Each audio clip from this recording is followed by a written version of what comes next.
Thank you very much, Bwana MC. And I would like maybe you settle down a bit. I can hear some commotion on this side. I think the song was very electrifying and is still reverberating in their bodies. Amjambo. Osaure Chamge. Thank you very much. You can hear where is the crowd from that response. Thank you very much. Now, cognizance of the fact that the president has got very little time.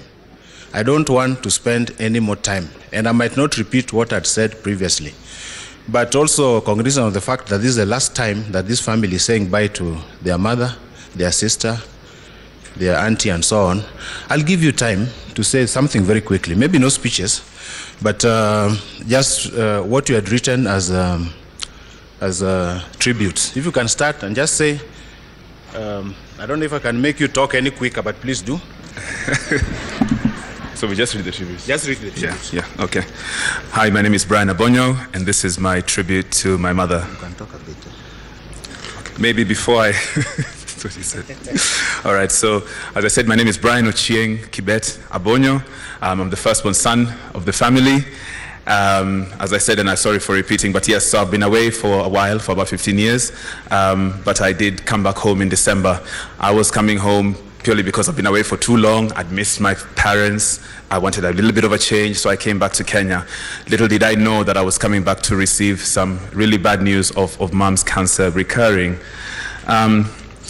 I thank God I came home. That's all I can say about that, because it has been really important for me to get closure, to spend time with mom, because prior to that, then I kept asking myself, what could I have done different? Should I have come home earlier? But the truth of the matter is that mom wouldn't have wanted that. Mom herself, even after being diagnosed in 91, it didn't stop her from going ahead to get her PhD done. It didn't stop her from going and vying for that SOTIC seat. It didn't stop her from becoming deputy speaker or becoming governor after that. So I had to do what I needed to do in Australia, and I should be happy with that. And now I've come back home to be with the family.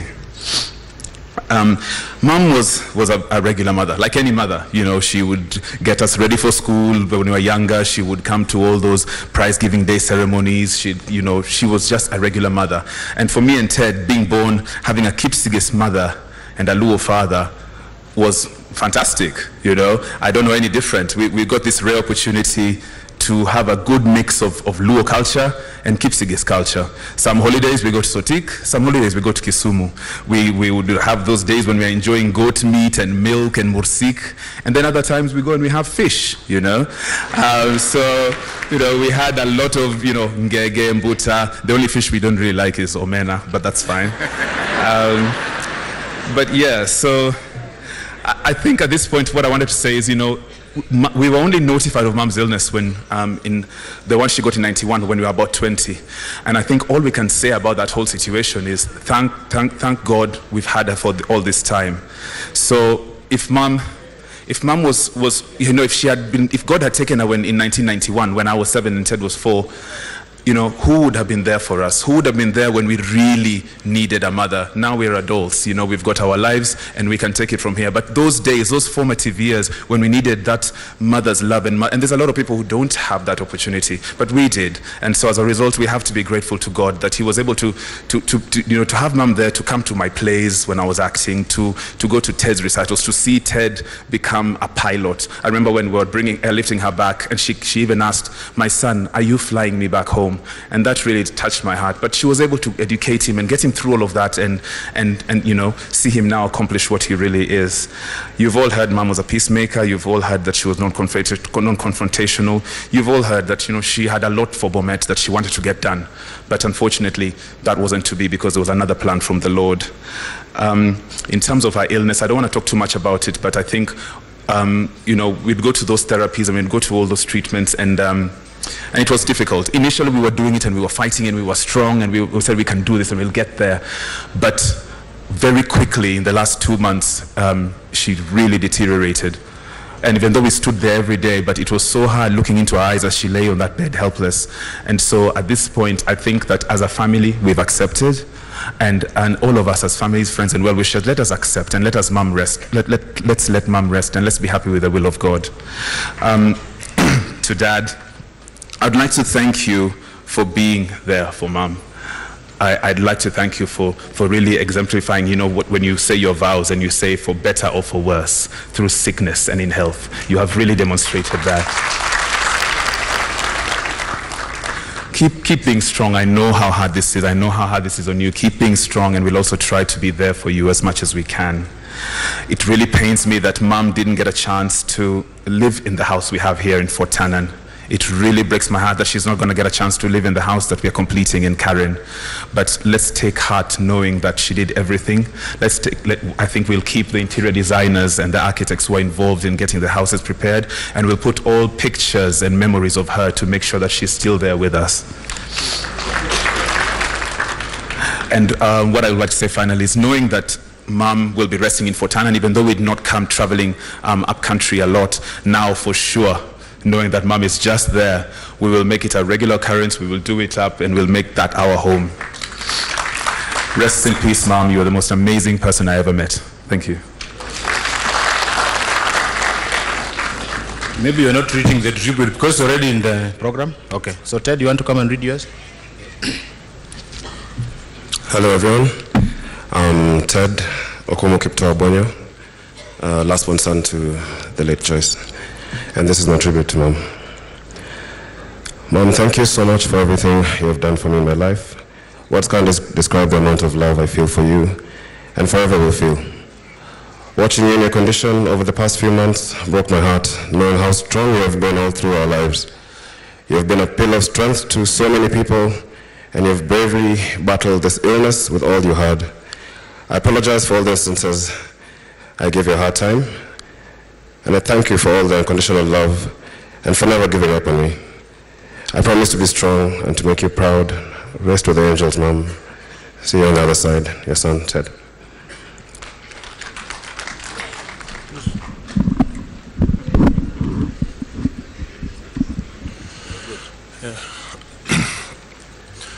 My tribute to Mom. Mama, you're so special to me, and I thank God for you. I thank God that you're my second mother. Thank you for loving me and caring for me and ensuring that I lacked nothing. You are a brilliant mother and a leader who set high standards for all of us. You'll be remembered for your humility and regard for others. Seeing you suffer for the last 2 months was a big blow to us, but you fought till the end. I will cherish the last conversation we had where you told me that you loved me, that you really miss us. I know you still wanted to do so much for the people of Bomet, but God wanted you to be with him in heaven, watching over us. Rest in peace, Mama. I love you.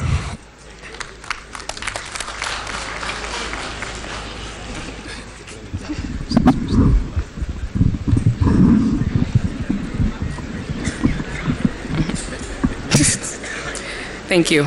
I won't read my tributes because I've read it before, but I just want to say that as a member, as an addition to the Abonyo family, I was really fortunate because when I came first to live with the Abonyo family, I was 6 years old. Mom was in the UK, and I met my brothers, and Ted was only speaking Luo. The whole household was speaking Luo, and I was speaking English from America because I just come from the States, and we could not communicate. But as a result, because of living in that home, Anyalo loso dolo maber.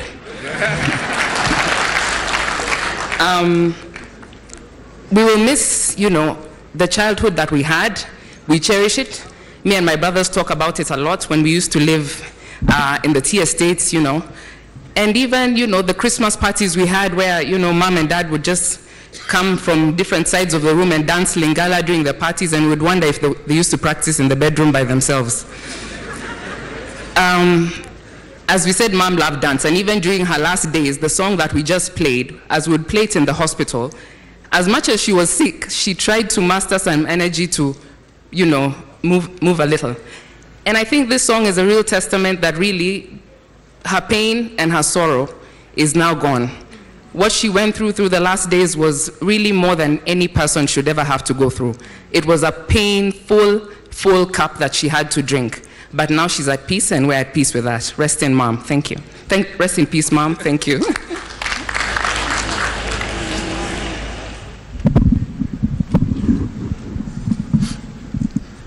Good afternoon, everyone. Your Excellency, the President, the Deputy President, former Prime Minister Raila Odinga, Musalia Mudavadi, and all protocols observed, MPs and MCAs, good afternoon. Let me send my tribute. She tries to wear her pain on the inside. She always has it in the trademark of the older sibling. I think being an elder sister, it was healthy that she would sometimes pinch me.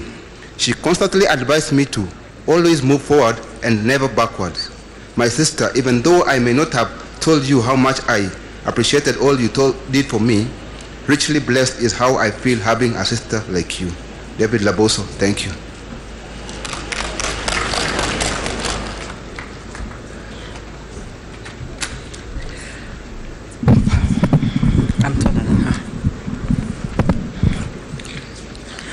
Where do broken hearts go? We are broken as a family. We don't know where we'll start from. Joyce was our pillar. She was the firstborn. And I experienced a lot of time with her, especially in hospital. Before she left London, in Nairobi, London, I told her I was going to join her in a week. And Joyce told me, you come to London next week and you'll meet me there. So she hugged me at the airport. But before that, we talked about her sickness. And I told her, Joyce, she told me her kidneys were failing. And I told her, Joyce, really, I can't help you because I'd already donated one of my kidneys to my dad 26 years ago. And I told her, let me talk to Ted and see whether he can donate a kidney. I thought that sickness was actually, for real, I didn't know that Joyce was this sick. I even told her in India, Joyce, we're going back home. I'm not going to leave you anywhere. We're going back home. But Edwin knew everything, and I kept looking at him and asking him for questions and answers. All these guys were with me in India, and nobody told me. One day we were sitting down in her bed. She was really sick at that time, and her voice was disappearing. And she had talked to the president, and she got what she wanted from him, and the president said, let Joyce get anything she wants. Then one of the days, she just said, William Samoe. I told her, what about William? She kept quiet. I still don't know, but I want to tell you guys, Joyce loved you very, very much, with all her heart. And she hopes that the country has unity. That's all, and I'm saying it from the bottom of my heart. Thank you. You can pull this one and give her. Oh, sorry. Sorry. I think I'm hurrying too much. Okay. The President of our great nation, Kenya, Your Excellency Uhuru Kenyatta, Your Excellency the Deputy President of Kenya, Dr. William Samoei Arap Ruto, the Council of Governors, and all protocols observed, I greet you all. Hamjambo.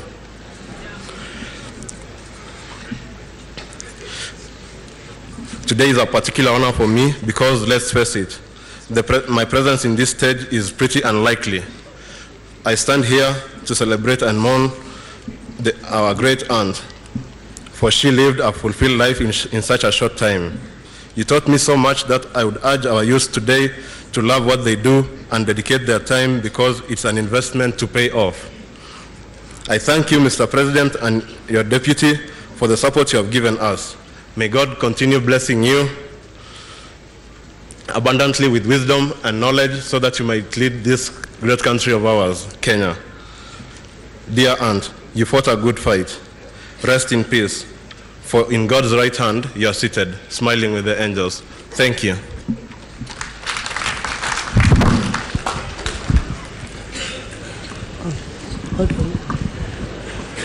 Good evening, everybody.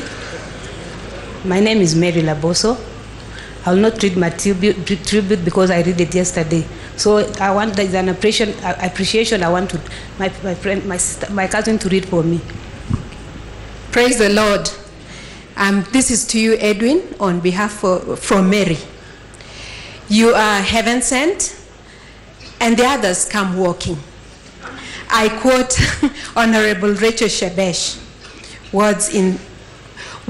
words in the world can explain the kind of a brother-in-law you have been to me. Thanks for always offering a shoulder to lean on, Edwin. Thank you for being there when my mom and my sister needed you the most. May God continue shining upon you and expanding your territories. Amen.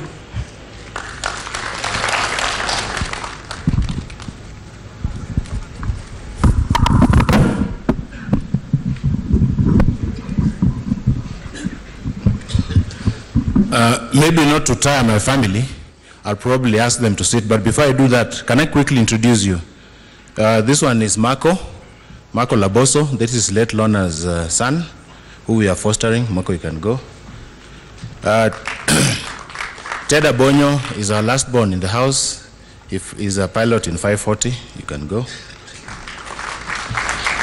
Brian Abonyo is our firstborn. Ted was called Kipto. That name Kipto was given to her by my mother-in-law.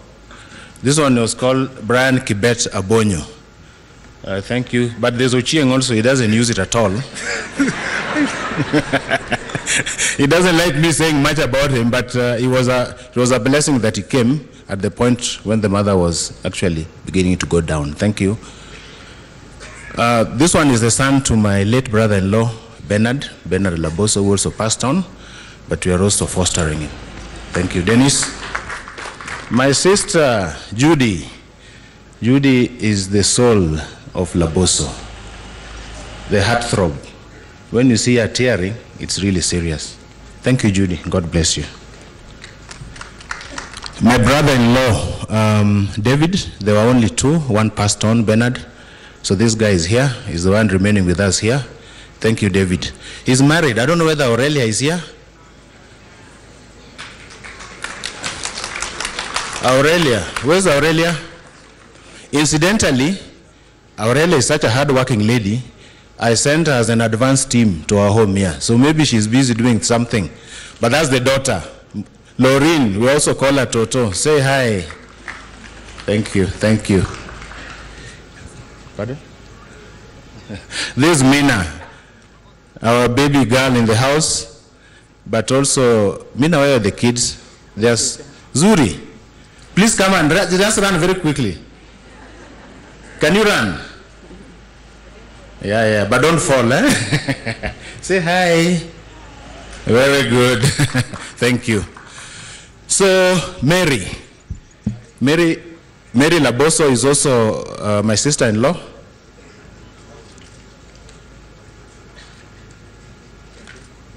Mary Laboso is also my sister-in-law, Your Excellency. She's not been feeling very well lately. She's ailing. Mary, please take a seat. Thank you. God bless you. Now, based on what I said when I started speaking, I told you that the president has got very, very little time. And when you take the president's time, you're taking the nation's time. So I will not repeat what I had said previously. I've been told it was live. I didn't know that yesterday. So for those of you who've got an opportunity to hear what I said, that is fine. Incidentally, these things I was saying, and they were just coming off the cuff, like I was seated there and I could remember something I write. So chances are that some people have omitted. Please don't be offended that you probably participated in Joyce's last trip to where we are taking her, and then I did not appreciate.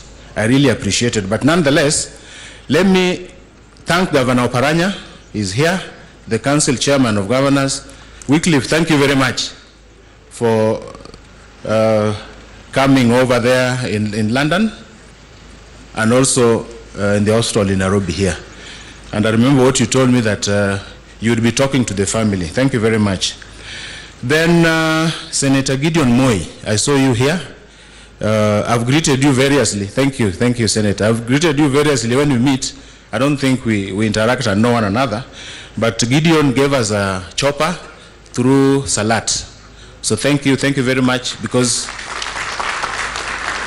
you realize that we had a kind of, not really unique, but it was a little bit different, because we had to go to Sotik, where she was the MP, we had to go to Bomet, where she was the governor, then we had to come home, which was the matrimonial home. So there was covering and movement and so on, and it has to be met within a certain span of time. So you came in very handy. Thank you, Gideon. Now, Beatrice, yesterday I called your name, but I did not mention what you did. Beatrice stayed with us in London for about 2 weeks and India for about a week, if I'm not wrong. So in between hours, when I was talking about Kirui, the lady, Joyce Kirui, I forgot to mention about Beatrice. She also sat Joyce for a while, and she also alternated a bit with Joyce. So thank you, Beatrice. Nyokabi, for some reason I forgot you, but she's part of the women team that has been helping Joyce and being around with her. Honorable Tongi from Nyaribari Chache, thank you very much, together with your wife. I don't know whether you've walked with her today, but you came to the hospital, you prayed with us. Thank you very much, and I realize you're very religious. May God bless you. Professor Anyang Nyongo. I remember when Connors first started talking about you, used to say Nyong Nyong. I think Connors could not pronounce. Connors was just getting into politics and we were friends. We used to work together. So we were saying, Professor Ingine. Nyongo, that time, I think you are the vibrant. That time, not now. Now you are... Were you part of the bearded 7 sisters? Oh, fine. But I remember Connors. I remember this name very well. So, Professor Yang Nyong, thank you very much. We are in your county, and indeed you came up. We got stared at sometimes, so please don't worry that we gave you very many calls. We were getting scared because you were getting nearer the time, so we had to call you and we quickly ran to Charles. But nonetheless, you came through. Thank you. Mudomi Njoka, Njuki. I don't know whether he's here, but Mudomi Njuki came to the hospital. He came to Nini with us, condole with us. At that time, he asked me, do you need any help? And I told him no, because actually we didn't need help. For some reason, I would tell people we don't need help. It wasn't that we didn't need as such, but if I felt that we had enough, I did not see any reason why I should ask for more. So thank you very much, Mudomi. May God also bless you. Mandago, the Eldoret man. Is Mandago around? Thank you. Mandago, Joyce used to invite him all the time. Anytime he wanted something to be explained, he's got very good language. Mandago, I'm sure I'm right. He's got very good language, so he would explain something very nicely. So Mandago, thank you. I wish to also thank Senator Beth Mugo. She's not here, but she got in touch with me. You know, she's gone public about her condition, and I'm sure she's empathizing a lot with the current situation where we are in, and we also pray for her.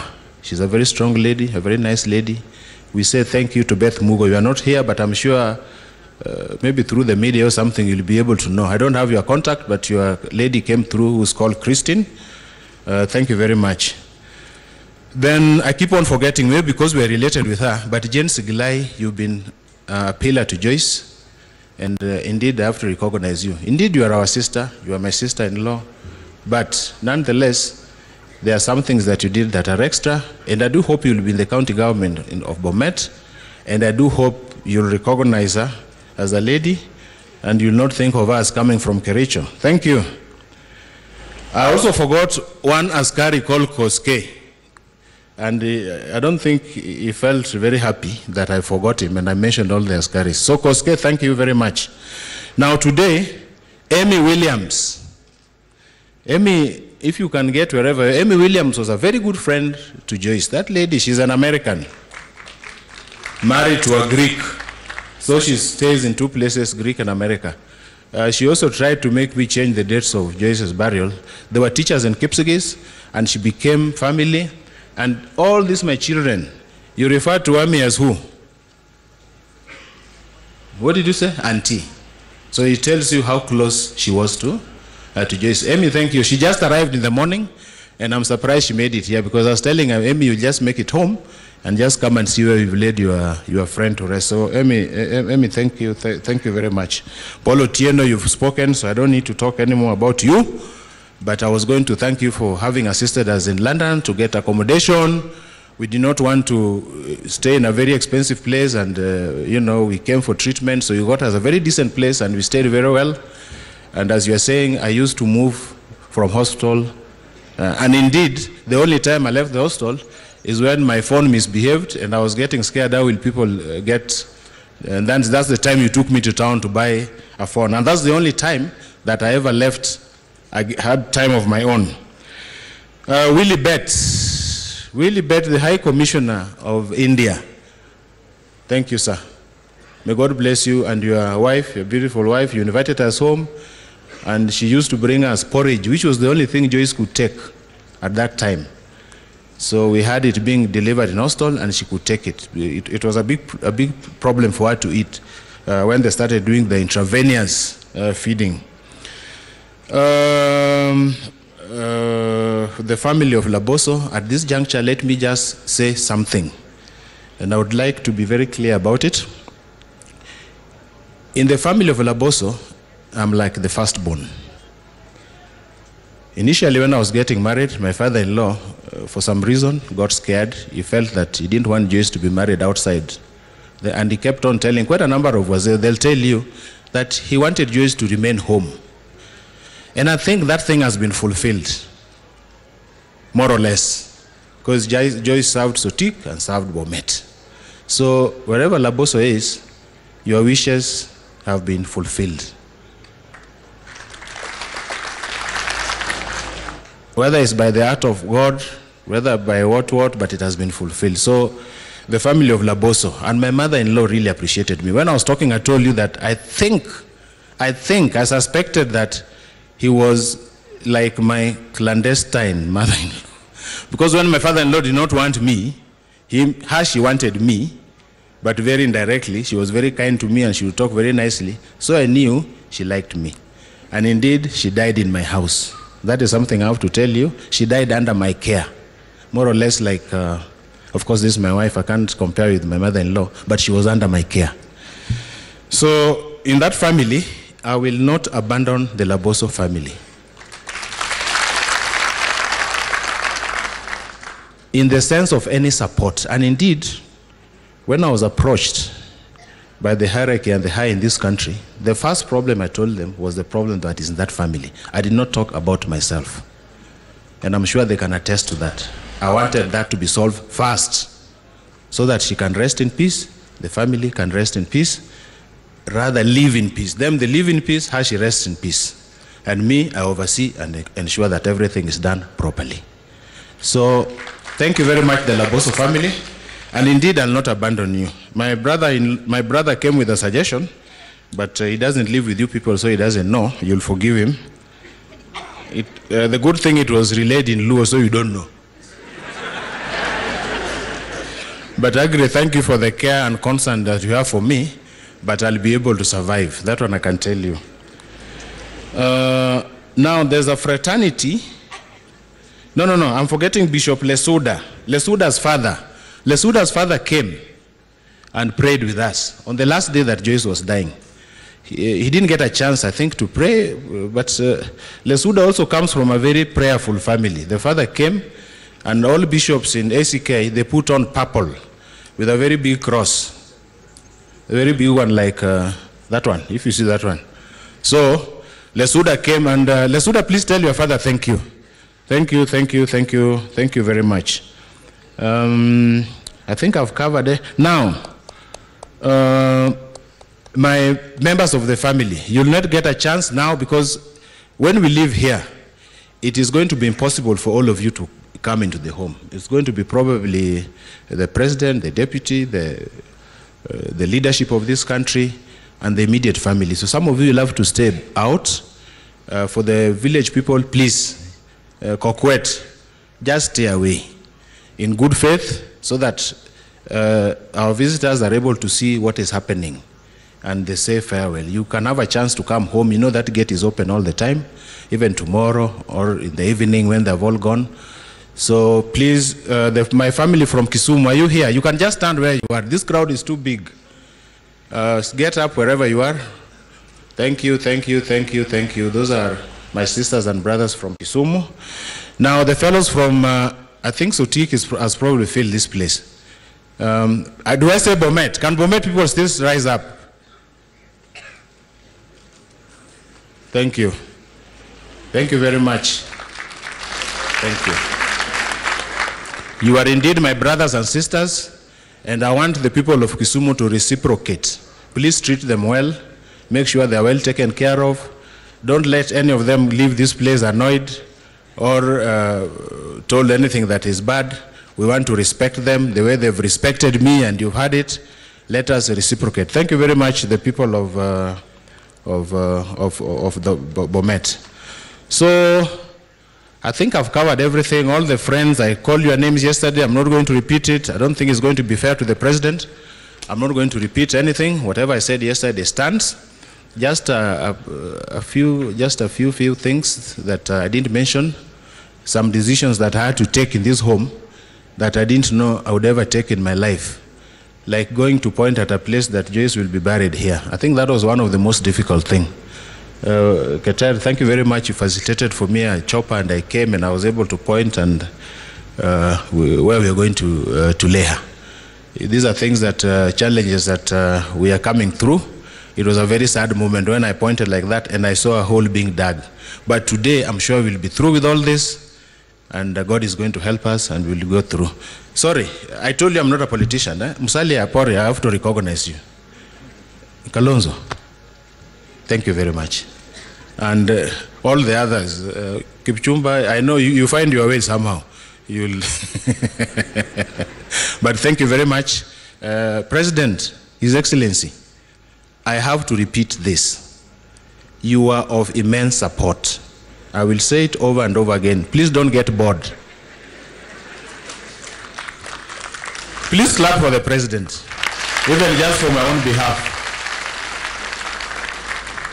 There are some things I told him yesterday I'm scared of repeating today. I'm not sure how he reacted because I didn't see, but the TV was showing like you are laughing, but sometimes they interject pictures. So maybe it was not. But thank you very much. I want to tell you people also again about William. Please allow me to do that. I mentioned William has got Utu. Somebody with a heart. Serious. William, thank you. Thank you. May God bless you. I can't say anymore. I sent you to your wife, Rachel. I don't know whether you stayed in your house last night.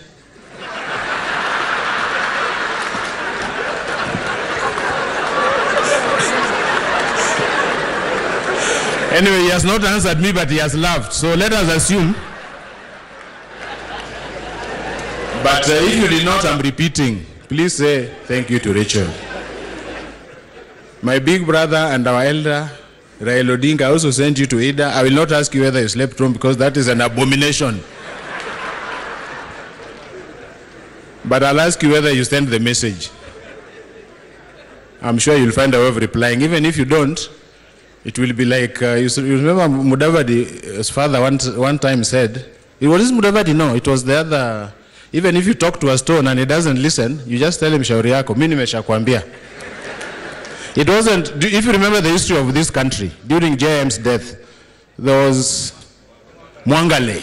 So Mwangale said, I've told you, Haine was talking to a stone and telling the stone, I've already told you. Even if you pretend you've not heard, I've told you. Then the hyena walked away. So I've told you.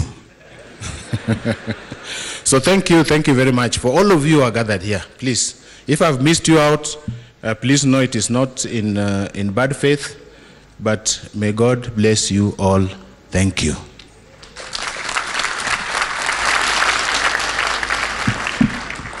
Thank you very much, Brother Edwin.